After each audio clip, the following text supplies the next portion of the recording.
Voici la rivière de Kinifi qui se trouve à cheval entre Lambagny et Kobaya. Aucune goutte d'eau ne coule dans son lit. En amont, la construction anarchique des habitations bloque le ruissellement de l'eau. À Kakimbo, presque le même scénario se produit. La seule différence dans cette rivière, on aperçoit un petit flanc qui sert de passage pour la petite quantité d'eau qui s'y trouve. Ce phénomène est dû à deux choses.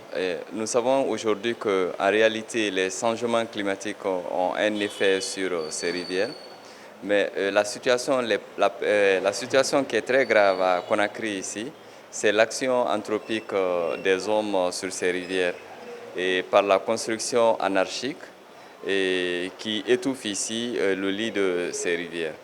Le constat se passe de commentaires. Deux autres lacs qui d'autant plus faisaient la fierté sont en voie de disparition. Au petit lac de Taouia, les réalités sont tout autres. À la place de l'eau, ce sont des garages et plantes qu'on trouve. En face du palais du peuple, c'est un autre lac qui est menacé. Ce lac appelé Bassikolo risque de disparaître à jamais. Ces points d'eau ici, ces rivières ici peuvent servir, c'est une eau de surface qu'on peut utiliser pour l'eau de boisson par le traitement, ce qui est possible.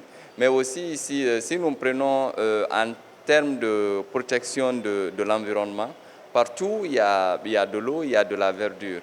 Et à Conakry, à part Kakimbo, c'est très rare de voir des zones ou des coins là où on a vraiment de la verdure parce que ces rivières ici sont complètement étouffées. L'action anthropique de l'homme sur ces rivières, tant à Conakry qu'à l'intérieur du pays, contribue à la disparition de plusieurs cours d'eau, des effets qui sont les conséquences réelles du changement climatique.